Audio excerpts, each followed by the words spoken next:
Assalamu alaikum rahmatullahi wa barakatuh. My name is Thomas Linch. I'm a first-year student at Hidayah Academy, and I'm also a cloud architect.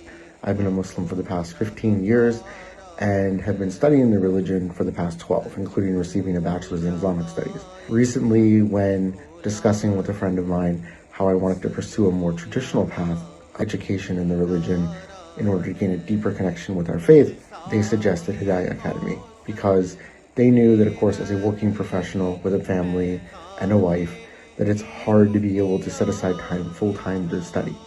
Hidayah Academy has conveniently scheduled a full-time syllabus for the 8-year Dars-e-Nizami curriculum in a way that you can take it in a part-time schedule.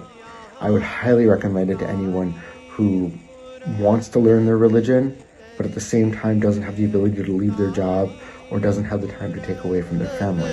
करती है दीवानों की रूदार यहाँ ये इल्म हुनर का गहवारा।